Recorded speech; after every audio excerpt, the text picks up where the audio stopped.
Selamat malam, salam anugerah, salam damai sejahtera Tuhan beserta kita untuk teman-teman mahasiswa yang sudah pada hadir pada malam hari ini. Dan pada kesempatan malam hari ini minta maaf saya tidak bisa mengajar secara langsung, tetapi saya akan mengajar melalui video pembelajaran. Berhubungan dengan hari ini ada kegiatan yang memang saya lakukan dan itu tidak bisa dihindari. Ditambah lagi untuk besok hari juga saya juga belum bisa mengajar karena berhubungan dengan ada pemeriksaan kesehatan di salah satu rumah sakit di Manado, yaitu rujukan dari satu rumah sakit juga yang ada di Minahasa Utara untuk dirujuk ke rumah sakit Manado, Prof. Kandau. Nah, berhubungan dengan ini, maka saya akan membuat dalam bentuk video pembelajaran. Mata kuliah ini baru diberitahu kepada saya, yaitu baru beberapa hari yang lalu, dan memang saya kaget bahwa pemberitahuannya ini memang dadakan ya.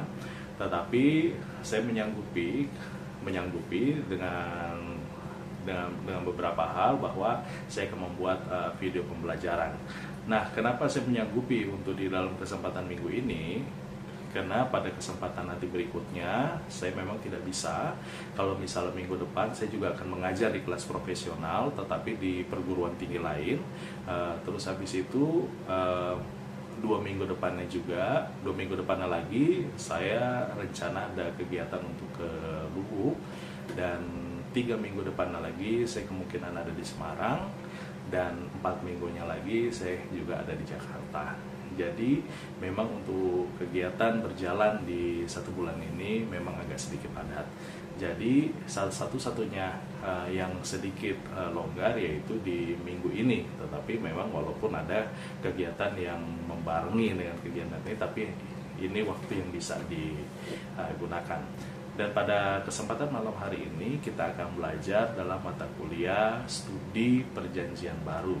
Dan kiranya melalui pelajaran ini, yaitu melalui video pembelajaran ini, kita tetap dapat memahami tentang apa itu studi perjanjian baru. Oleh karena itu, mari sama-sama kita belajar dalam mata kuliah ini. Salam anugerah, selamat malam mahasiswa sekalian yang sudah boleh hadir pada malam hari ini. Di hari ini kita akan mulai mata kuliah studi perjanjian baru yang menjadi fondasi penting dalam pemahaman dunia Alkitab. Namun perlu saya tekankan sejak awal bahwa di dalam mata kuliah ini kita tidak akan langsung menggali atau menafsirkan isi teks dari kitab-kitab. Fokus kita bukan pada eksposisi atau tafsir, melainkan pada hal yang lebih mendasar, yaitu mengenal konteks sejarah, budaya, juga struktur umum dari kitab-kitab yang ada di dalam perjanjian baru. Nah, jadi apa yang akan kita pelajari pada kesempatan ini dalam mata kuliah ini? Nah, di dalam mata kuliah ini kita akan mulai dengan mengenali dunia perjanjian baru, yaitu latar belakang agama, politik, budaya, dan juga sosial pada masa ketika kitab-kitab ini ditulis. Di sini kita akan membahas bagaimana pengaruh bangsa Romawi, Yunani, dan juga Yahudi ya pada zaman itu, di mana ketiga bangsa ini membentuk kerangka berpikir dan kehidupan masyarakat saat itu, termasuk juga para penulis dan juga orang-orang yang hidup di awal perjanjian baru ya. Nah, setelah itu kita akan masuk dalam pengantar kitab-kitab perjanjian baru. Nah, di pengantar kitab perjanjian baru ini kita akan melihat siapa nih penulisnya gitu. Ditulisnya kepada siapa kitab ini? Kapan ini, di mana kitab ini disusun ya, serta apa yang menjadi tema utama atau maksud umum dari setiap kitab. Nah, kita juga akan membahas proses kanonisasi, bagaimana kitab-kitab ini bisa diakui sebagai bagian dari kanon PB yang kita pakai sampai hari ini. Perkuliahan ini sangat penting karena akan menjembatani pemahaman terhadap kitab dunia perjanjian baru sebelum kita mempelajari bagian-bagian yang lebih dalam Seperti contohnya nih ada hermeneutik ya. Nah, itu ada nanti mata kuliahnya lain tuh ya. Nah, di sini bicara tentang analisis, eksposisi dan lain-lain ya. Terus kedua ada namanya teologi perjanjian baru ya. Di sini juga ada tafsir perjanjian baru dan lain-lain. Nah, itu sudah lebih dalam lagi ya. Nah, tetapi kita perlu tahu pangkal atau mengarahkan terlebih dahulu sebelum kita menyelami isi pesan-pesan yang lebih dalam lagi.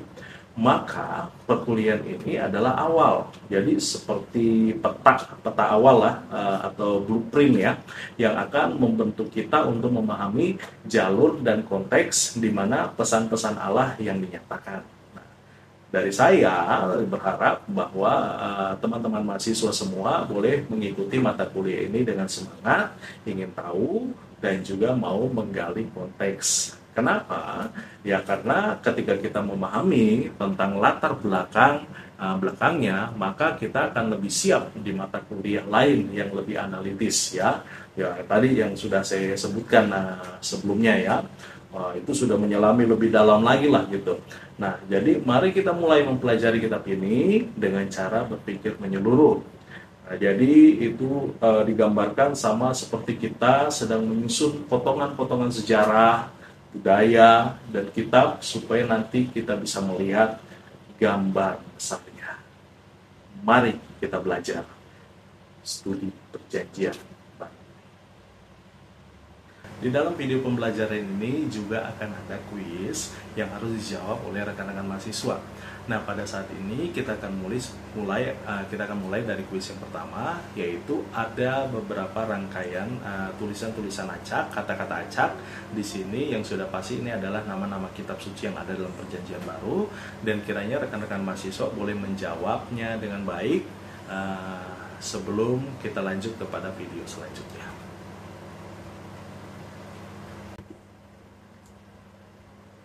Dalam dunia studi teologi, khususnya di bidang teologi biblika, seringkali kita menjumpai dua istilah yang kelihatannya mirip, yaitu pembimbing perjanjian baru dan pengantar perjanjian baru. Ya, namun perlu diketahui, meskipun keduanya saling melengkapi atau mencakup dan mendekatkan keduanya, tetapi keduanya ini nggak sama sebenarnya. Ya, nah, mari kita bedakan secara jelas agar tidak rancu dalam pemahaman maupun juga dalam pengajaran.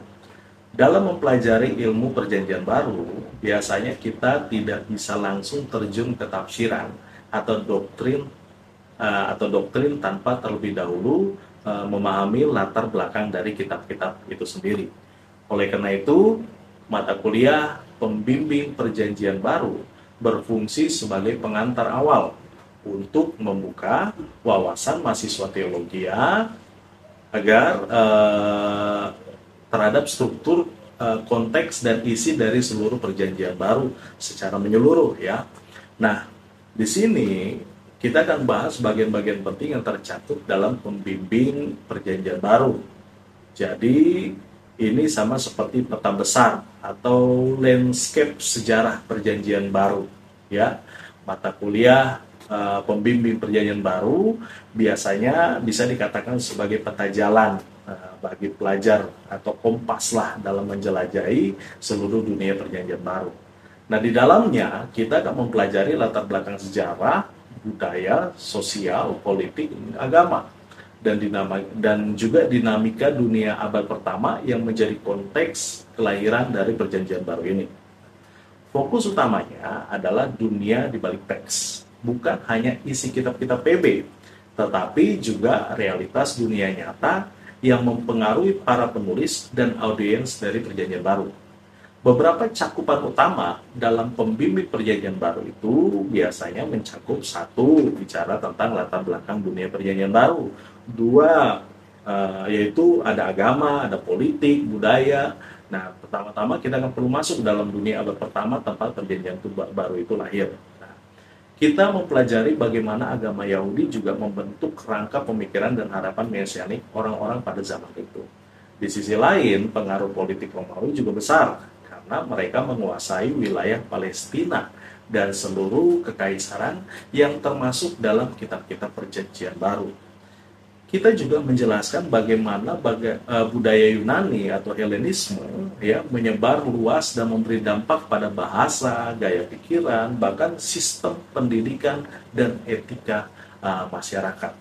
Kenapa ini penting untuk kita ketahui? Karena latar belakang ini mempengaruhi gaya penulisan, penggunaan istilah, hingga penekanan pesan yang disampaikan oleh penulis zaman Perjanjian Baru.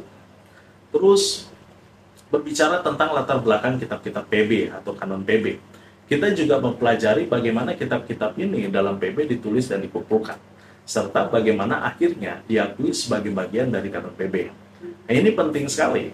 Kenapa? Karena tidak semua tulisan Kristen awal itu masuk loh di dalam kanon. Contohnya ada Injil Barnabas, ada Injil Henok ya, ada dan lain-lain ya. Di sini kita akan melihat kriteria kanonisitas ya, di mana sejarah penerimaan kitab-kitab oleh gereja mula-mula dan bagaimana proses ini menunjukkan pemeliharaan Allah atas wahyunya. Nah, mahasiswa akan diajak untuk bisa memahami mengapa Injil-Injil sinoptik juga ditulis dalam urutan tertentu ya. Mana surat-surat Paulus disusun dalam kelompok teologis dan apa yang membuat kitab Wahyu menjadi unik. Ya, ini yang biasanya dipelajari di dalam pembimbing Perjanjian Baru gitu. Dan juga bukan hanya itu, juga ada yang namanya pengantar Perjanjian Baru. Nah, di dalam pengantar Perjanjian Baru biasanya itu membahas tentang struktur kitab, pertanyaan-pertanyaan mendasar ya, yang berbicara tentang siapa penulisnya, terus juga apakah benar Paulus menulis semua surat yang dikaitkan dengannya, atau bagaimana dengan Yakobus, bagaimana Yudas dan Yohanes ya, yang sudah pasti pertanyaan-pertanyaan mendasar ya, atau tahun berapa kitab ini ditulis, penanggalan dari kitab PB-nya. Semua itu sangat penting ya untuk bisa diketahui juga untuk mengetahui konteks sejarah penerima surat dan juga tujuan penulisannya, ya, apa temanya dan juga apa fokus tersendirinya, baik itu untuk penginjilan atau penguatan iman atau untuk teguran, motivasi, pengharapan atau eskatologi, eklesiologi ya gitu. Kepada siapa kitab ini ditujukan ya. Di sini mahasiswa akan diajak untuk membahas bagaimana kitab tersebut ya, tentang mengenali tentang kitab-kitab tersebut ya, maupun juga jemaat diaspora Yahudi atau bahkan pribadi seperti Filemon. Apa kontribusi teologisnya bagi iman Kristen, doktrin keselamatan, kristologi gereja, Roh Kudus dan lain. Tapi ini tidak dalam ya, kita hanya membahas tentang pengantarnya aja, atau dalam kata lain sebenarnya ini hanya membahas tentang kulit-kulitnya aja ya. Dan mata kuliah ini sangat penting, walaupun di luar sana ada yang membedakan antara mata kuliah pembimbing PB maupun juga pengantar PB, tetapi di mata kuliah ini di Sekolah Tinggi Teologi Anderson Manado, saya coba untuk menyatukannya gitu, mencoba untuk menjadikan satu antara pembimbing dan juga pengantar. Ya, kalau di Islam itu dia tidak namanya pembimbing atau pengantar, tetapi namanya itu adalah studi perjanjian baru. Nah, di dalam mata kuliah studi perjanjian baru, saya coba untuk menggabungkan dua hal ini untuk menjadi satu ya, secara ringkas saja. Karena di sini adalah bicara tentang petak, ya. Di sini bicara soal pengenalan ya. Jadi bukan hal-hal yang lebih mendalam atau lebih urgent untuk bisa dipelajari ya. Maka itu penting sekali untuk kita bisa mengenal yang seperti saya sampaikan tadi, bahwa ini sama seperti kompas ya. Terus habis itu kita lihat di dalam mata kuliah ilmu studi perjanjian baru ini, ilmu ini masuk dalam ilmu teologi biblika, bukan ilmu teologi sistematika ya. Kalau bicara teologi sistematika itu bicara biasanya soal tema-tema ya, seperti kristologi, eklesiologi, itu udah bicara soal tema-tema. Tetapi kalau bibliologi itu sebenarnya bicara tentang dasarnya gitu ya, bagaimana tema-tema sistematika ini bisa terbentuk itu karena ada dasarnya, itu biblika. Dan studi perjanjian baru ini masuk dalam ilmu teologi biblika. Nah, di dalam belajar ilmu teologi biblika ini, yang memang diharapkan agar dapat menjembatani antara gap dunia Alkitab dengan dunia masa kini. Karena jaraknya ini sangat panjang ya, perjanjian hidup zaman perjanjian baru pada saat itu dengan kehidupan kini sangat panjang, jaraknya itu sangat jauh ya gitu. Jadi mesti ada jembatan. Di mana jembatannya itu? Ilmu teologi biblika. Nah, di dalam ilmu teologi biblika ini kita diajak untuk bisa mengenal, mencoba untuk melihat dari kacamata dunia perjanjian baru pada zaman itu, bukan dari kacamata kita masa kini. Atau kalau misal dalam bahasa lainnya, kita tidak eisegesis ya. Kita tidak eisegesis ya. Itu kalau eisegesis itu kan kita mencoba cara berpikir kita dimasukkan ke dalam kitab gitu. Kita nggak seperti itu. Ini dipaksakan gitu bahwa apa yang Alkitab maksud itu sama seperti dengan cara berpikir dan pandang kita. Tapi kita nggak seperti itu ya. Sebenarnya kalau bisa kita eksegesis ya, kita coba mengangkat bagaimana teks konteks itu pada zaman itu, dan kita coba melihat dari kacamata zaman pada saat itu ya. Nah, terus habis itu kita di sini juga akan tujuannya ya, kita bicara tentang proses dalam perjanjian baru ini ya. Memang teologi perjanjian baru dalam ilmu teologi biblika ini memiliki peran yang sangat strategis dalam menjembatani dunia Alkitab dan juga dunia masa kini yang sangat jauh ini ya. Kita perlu memahami bahwa dunia Alkitab bukan dunia yang steril atau terpisah dari konteks, artinya terpisah dari konteks sejarah, sosial, budaya, atau sebaliknya ya. Tapi perjanjian baru ini lahir dalam sebuah konteks yang nyata sebenarnya gitu ya. Jadi terikat gitu, nggak bisa dipisahkan gitu dengan konteks sejarahnya, sosial ya, sejarah sosial dan juga budayanya nggak bisa dipisahkan, karena ini adalah konteks yang nyata, yaitu di bawah kekuasaan Romawi, apalagi pada saat itu di tengah pengaruh filsuf Yunani dan juga kerangka religius Yahudi ya. Jadi ada 3 bangsa yang mempengaruhi ya, Romawi, Yunani, dan juga Yahudi ya. 3 bangsa ini yang nanti kita akan pelajari di situ. Maka untuk mempelajari teologi perjanjian baru atau studi perjanjian baru ini berarti menyelami realitas kehidupan dan juga bagaimana pergumulan umat percaya pada abad pertama ya. Kita mencoba untuk menyesuaikan bagaimana melihat dari kacamata mereka gitu. Namun dunia kita hari ini sangat berbeda. Kita hidup dalam era global, apalagi sekarang kita masuk dalam digital atau postmodern ya, serba digital yang sudah pastinya penuh tantangan yang baru lah gitu.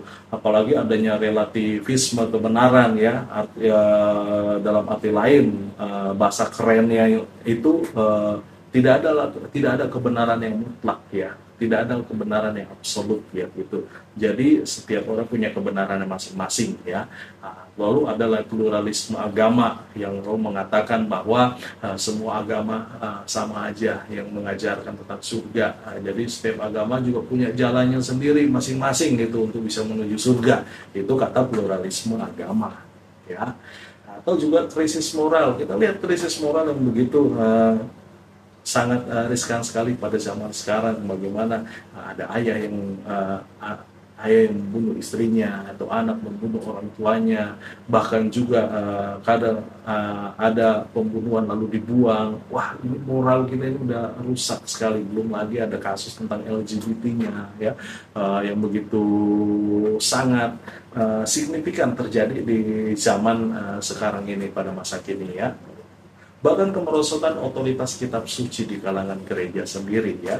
Alkitab sudah tidak dilihat lagi sebagai kitab yang punya otoritas. Jadi mereka itu sama aja seperti kitab-kitab sejarah gitu, kitab-kitab biasa gitu ya. Yang sudah pasti itu dipengaruhi oleh ada beberapa pandangan ya. Ada yang mengatakan bahwa Alkitab itu adalah firman Allah, ada yang mengatakan Alkitab itu menjadi firman Allah, ada yang mengatakan juga Alkitab itu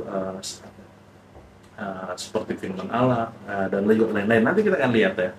Nah, disinilah letak fungsi dari yang begitu penting dalam teologi perjanjian baru, ya, yaitu menjembatani makna asli teks-teks Alkitab dengan konteks dunia masa kini. Nah, jadi itu sangat penting sekali Maka itu saya mengajak untuk rekan-rekan mahasiswa untuk sama-sama mempelajari studi perjanjian baru ini.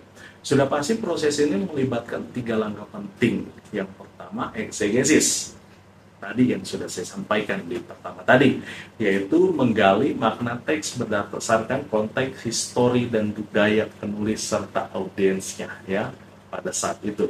Tetapi kita nggak akan lebih dalam ke sini. Kenapa? Karena ini ada bagiannya di sini, yaitu di dalam teologi PB atau di bagian hermeneutik ya. Itu ada bagian yang lebih dalam yang akan masuk ke situ ya. Yang kedua ada bicara soal teologisasi, yaitu bagaimana merumuskan kebenaran-kebenaran teologis berdasarkan pesan-pesan yang ditemukan dari teks-teks tersebut. Dan yang ketiga sudah pastinya yaitu aplikasi kontekstualnya ya, dimana kita berupaya untuk membawa pesan ilahi ya ke dalam kehidupan orang percaya masa kini ya, tanpa kehilangan makna aslinya. Contohnya nih, ketika Paulus menulis tentang kebebasan dalam Kristus dalam surat Galatia ya, suratnya kepada jemaat Galatia, nah ia sedang melawan sistem hukum yang sebenarnya membebani orang percaya ya. Dalam dunia kita sekarang, tema ini bisa diterapkan untuk menghadapi legalisme modern, baik dalam bentuk agama yang menekankan performa lahiriah, ya seperti makata baptisan harus dibaptis supaya selamat gitu, atau perlu disidik supaya selamat gitu ya. Itu kan semua legalisme ya, maupun juga dalam budaya menuntut pencapaian tanpa kasih karunia, bahwa sebenarnya keselamatan itu semua hanya karena kasih karunia Allah saja. Nah, melalui proses inilah teologi perjanjian baru mencoba untuk menghindarkan kita dalam bahaya tafsir yang keliru ya, tanpa kerangka teologi yang kuat. Gereja dapat terjebak dengan yang namanya eisegesis yang tadi saya sudah sampaikan tadi, yaitu memaksakan makna pribadi kita ke dalam teks. Jadi teks, kita mencoba mengartikan teks itu sesuai dengan konsepnya kita gitu, pandangannya kita, perspektifnya kita, tanpa melihat dari kacamata mereka, kacamata dunia perjanjian pada saat itu. Ya, ini pasti akan mengalami kesesatan ya. Maka teologi PB ini bukan hanya studi teoritis ya, tetapi juga merupakan alat hidup yang Allah sediakan bagi gereja agar tetap setia pada kebenaran dan tetap relevan di tengah dunia yang terus berubah. Ya, kalau misalnya di dalam gereja Alkitab Anugerah, biasanya itu mereka melihat dari kacamata teologi dispensasi ya. Urgensinya, apa sih urgensinya? Atau mengapa sih kita harus mempelajari tentang perjanjian baru ini gitu ya.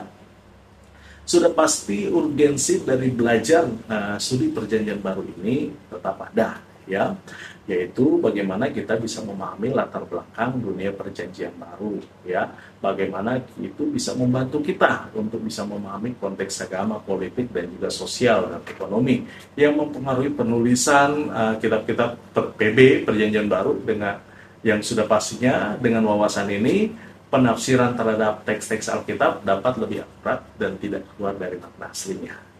Terus bukan hanya itu, memahami kanonisasi dan struktur perjanjian baru. Ya, ilmu ini juga mengenalkan bagaimana kitab-kitab PB dikumpulkan dan diakui sebagai firman Tuhan. Ya, dengan pemahaman ini, seorang kiranya lebih menghargai keabsahan Alkitab sebagai dasar iman. Ya, dan juga mengenal kehidupan pelayanan Tuhan Yesus itu sendiri, menelusuri sejarah gereja mula-mula. Pembimbing PB juga menjelaskan bagaimana Injil menyebar ke berbagai wilayah melalui pelayanan Rasul Paulus ya, dan gereja mula-mula. Ya. Tujuannya apa? Kalau tadi urgensi, lalu pertanyaannya tujuannya apa kita mempelajari ini? Sudah pasti dapat membantu kita memberikan interpretasi yang tepat terhadap firman Tuhan, membuka wawasan tentang konteks sejarah, budaya, dan sosial dalam dunia perjanjian baru, memperkaya pemahaman kita ya juga dalam proses seperti apa sih proses kanonisasi dan otoritas kitab-kitab perjanjian baru, dan juga memotivasi untuk menerapkan ajaran Tuhan Yesus dalam kehidupan sehari-hari.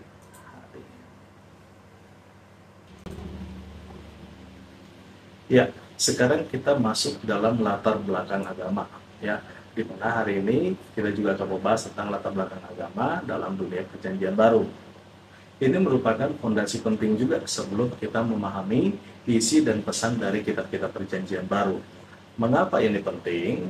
Karena Allah menyatakan wahyunya dalam konteks ruang dan waktu tertentu. Maka, untuk bisa memahami apa yang ditulis di dalam Perjanjian Baru, maka kita harus terlebih dahulu mengenal dunia di mana wahyu itu diberikan. Perlu kita sadari bersama bahwa masa Perjanjian Baru adalah masa peralihan yang begitu kompleks atau rumit, ya. Kita menyebutnya sebagai masa transisi dari sistem hukum Taurat menuju masa anugerah, atau yang dalam pandangan dispensasi kita kenal sebagai transisi dari dispensasi hukum Taurat ke dispensasi anugerah. Masa ini dimulai dengan pelayanan Yesus Kristus di bawah hukum Taurat, Galatia pasal 4 ayat 4, kita bisa lihat, buka di situ. Dan berakhir ketika Allah secara progresif menyatakan pewahyuan kepada Rasul Paulus yang membawa misi kepada bangsa-bangsa bukan Yahudi. Kita bisa lihat di dalam Kisah Para Rasul pasal yang ke-13 dan seterusnya. Nah, mari kita lihat tentang agama-agama pada zaman Perjanjian Baru. Ada dua agama yang mempengaruhi, yang saya sebut di sini agama primitif, dan juga yang kedua yaitu Yudaisme. Nah, sekarang kita lihat pada agama primitif. Pertama, kita harus memahami dalam dunia Romawi dan Yunani, tempat Injil diberitakan bukanlah dunia yang netral secara agama. Sebaliknya, dunia PB itu dipenuhi oleh apa yang kita sebut sebagai agama-agama primitif. Tiga bentuk pengaruh besar dalam kategori ini adalah: satu, pemujaan dewa-dewi; kedua, pemujaan kepada kaisar; dan yang ketiga yaitu pengaruh filsafat. Kita masuk dulu yang pertama, yaitu pemujaan dewa-dewi. Bangsa-bangsa di dunia Romawi dan Yunani memiliki banyak dewa-dewi dalam sistem politeistik mereka. Mereka menyembah dewa perang yang disebut sebagai Mars, dewa Mars, ya, dewi cinta yang mereka sebut sebagai Venus, atau dewa laut yang mereka sebut Poseidon, ya, dan sebagainya lah, ya. Terus bukan hanya itu, kuil-kuil juga dibangun di berbagai kota, ya. Dan penyembahan ini melibatkan ritual, korban, bahkan bukan hanya itu, bahkan juga prostitusi kuil. Ya, dalam konteks ini, pekabaran Injil mengalami tantangan besar karena para rasul memberitakan bahwa hanya ada satu Allah sejati yang berbeda secara dewa-dewi buatan tangan manusia. Ya, kita bisa lihat itulah dalam kisah yang ada di Kisah Rasul pasal 17, ya. Kita bisa lihat di dalam ayat 22 sampai ayat yang ke-31, ya. Bagaimana Paulus di situ berkhotbah di Areopagus, ya. Nah, jadi kita lihat bahwa pemujaan kepada dewa-dewi itu begitu kuat pada zaman itu, ya. Tetapi mereka melihat bahwa pemujaan dari dewa-dewi ini efek sampingnya ada. Itu efek sampingnya yaitu mempengaruhi orang-orang muda pada zaman itu, sehingga membuat hidup mereka justru tidak menjadi lebih baik, tapi justru lebih hancur karena mereka banyak sekali jatuh ke dalam seksualitas, gitu. Sehingga pemujaan dari dewa-dewi ini pun mulai mereka tinggalkan, gitu. Dan ketika mereka tinggalkan, mereka masuk gitu dalam satu gaya yang berbeda, ya, gaya yang berbeda, yaitu selain dari dewa-dewi, yaitu pemujaan kaisar, ya, pemujaan kaisar, ya, di situ, ya. Nah, jadi selain dewa-dewi, sistem kekaisaran Romawi menjadikan kaisar sebagai objek pemujaan. Kaisar dianggap sebagai anak dari dewa atau simbol kekuasaan atau suara pengantar gitu dari dewa dewi yang ada lah. Jadi simbol kekuasaan ilahi gitu yang besar pada zaman saat itu ya. Dan setiap warga Romawi ya, diwajibkan menyatakan kesetiaan mereka dengan menyebut Kaisar adalah Tuhan. Nah, jadi ada sebuah ada sebuah ini ya mandat ya yang untuk bisa menyatakan kesetiaan yaitu dengan menyatakan atau menyebut bahwa Kaisar itu adalah Tuhan gitu. Namun di sini para pengikut Kristus menolak tentang hal tersebut gitu. Karena mereka mengakui hanya Yesus sebagai Tuhan mereka. Yesus juru selamat mereka. Yesus adalah Allah mereka. Sehingga tidak heran orang-orang percaya pada saat itu, orang Kristen pada saat itu ya, mereka sering dianggap sebagai penipu negara atau pengkhianat negara gitu ya. Tidak loyal gitu kepada kaisar. Sudah pasti ini menjelaskan mengapa persengkongkolan terhadap orang percaya terjadi sejak awal sejarah gereja. Maka itu nggak heran ya, orang-orang Kristen pada saat itu dianiaya, orang-orang Kristen ditangkap, disesat, bahkan dibakar, mereka mati secara martir ya. Nah, lalu dari zaman ini pun juga mereka mengalami ketidakpuasan gitu. Karena kekuasaan kaisar membuat kehidupan mereka justru bukan cuma orang Kristen ya, masyarakat pada saat itu jadi lebih hancur, sistem feodalismenya itu lebih kuat gitu. Siapa yang punya uang, siapa yang berkuasa, dialah feodalismenya lah, dia yang berkuasa, dia yang bisa berbuat seenak-enaknya.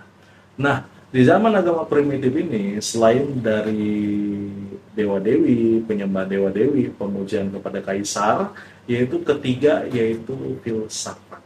Ya, tidak kalah penting yaitu pengaruh filsafat Yunani pada saat itu.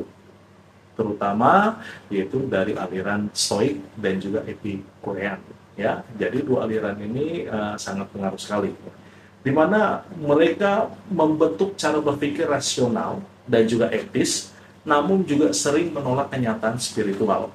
Ya, dalam konteks ini, Injil datang bukan hanya sebagai ajaran etis, tetapi sebagai pewahyuan ilahi yang menembus, mencerminkan sampai kedalaman manusia, hati manusia.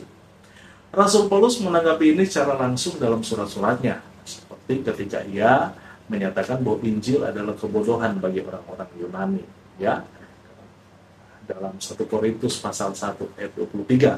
Namun justru itulah kuasa Allah. Nah, jadi orang-orang lain sering sekali menolak dan juga meremehkan ajaran apa ini. Tapi mereka suka mendengar untuk ajaran yang baru. Tetapi kalau misalnya bersinggungan dengan hal yang mereka anggap hal-hal yang nggak berguna atau apa, ya contohnya ketika sebelum Paulus ke Areopagus, di Areopagus itu ya, itu juga kisah yang sangat bagus juga untuk bisa kita baca. Ya. Dan yang kedua, selain agama primitif, ada agama yang mempengaruhi yang lebih besar, yaitu Yudaisme. Namun, kita juga tidak boleh lupa bahwa Yesus dan para rasul pertama berasal dari dunia Yahudi, ya.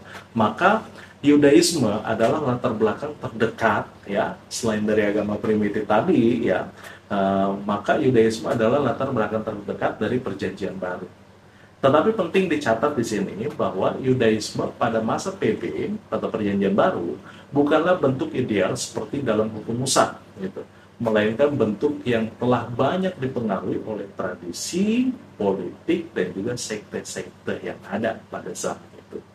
Nah, sekarang mari kita lihat poin-poin penting dari latar belakang Yudaisme ini, yaitu pada pusat ibadah Yahudi. Pada masa Perjanjian Baru, pusat ibadah umat Yahudi adalah Bait Allah di Yerusalem. Namun, sejak pembuangan Babel, ya, sinagoga juga menjadi pusat aktivitas keagamaan lokal, ya. Jadi bukan cuma pada Bait Allah, tapi juga sinagoga jadi pusat aktivitas keagamaan lokal. Maka ketika Yesus dan para rasul berkeliling ke kota-kota, mereka seringkali masuk ke sinagoga sebagai tempat kitab suci dan juga pengajaran, dan mereka mengajar di situ. Terus habis itu bentuk ibadahnya. Bentuk ibadah dalam Yudaisme ditentukan oleh hukum Taurat, ya. Biasanya ada korban bakaran, ada puasa, ada perayaan, dan juga peraturan ritual lainnya. Namun sayangnya ibadah ini seringkali kehilangan makna rohaninya dan menjadi formalitas belaka saja. Inilah kritik Yesus ketika menyebut mereka memuliakan Allah dengan kelembutan, tetapi hati mereka jauh dari Allah. Ya, kita bisa lihat di dalam Matius 15 ayatnya yang ke-8. Dan lalu selain itu ada aliran-aliran Yudaisme pada masa perjanjian baru. Pada masa PB ini, Yudaisme terpecah dalam berbagai aliran, yaitu ada Farisi, ada Saduki, ada Esseni, ada Zelot, dan lain-lain, ya. Masing-masing memiliki pandangan dan pandangan politik dan teologi yang berbeda. Farisi, dia sangat ketat memegang tradisi lisannya. Wah, kan ya. Terus habis itu ada orang Saduki yang hanya percaya kepada Taurat Musa dan kebangkitan. Lalu habis itu sementara Zelot percaya revolusioner, ya. Ini menunjukkan bahwa dunia Yahudi sendiri tidak homogen gitu, tapi heterogen. Maka ketika Yesus datang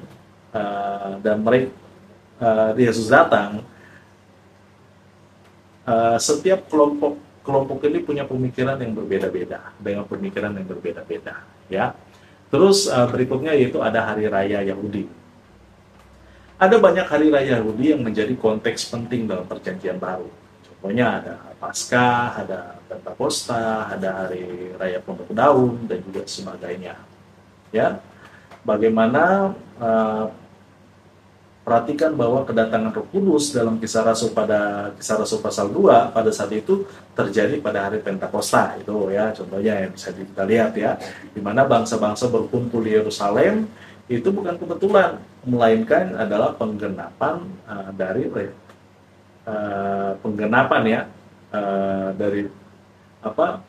dari kitab Yoel, ya, dari kitab Yoel, ya. Dan inilah yang menjadi dari dua agama besar ini yang sangat mempengaruhi cara berpikir mereka, cara bagaimana politik mereka, ya, itu sangat mempengaruhi oleh dua agama besar ini. Jadi baik dari agama-agama primitif dan juga yaitu dari agama Yahudi itu sendiri, ya, pada zaman itu. Di akhir video pembelajaran ini akan ada kuis yang harus dijawab oleh rekan-rekan mahasiswa. Di dalam setiap kuis yang diberikan ini menjadi penilaian dalam mata kuliah ini, yang nanti nilainya akan diakumulasi di akhir dari mata kuliah ini. Kiranya rekan-rekan mahasiswa dapat menjawab dan dapat menyelesaikan pembelajaran pada hari ini, yaitu yang diakhiri dengan kuis. Dan biarlah kiranya video pembelajaran pada hari ini boleh menjadi pelajaran bagi rekan-rekan mahasiswa. Terima kasih untuk pertemuan pada hari ini, dan terima kasih telah memberikan waktunya untuk mengikuti video pembelajaran pada saat ini. Sampai bertemu pada pertemuan selanjutnya. Terima kasih, Tuhan Yesus memberkati.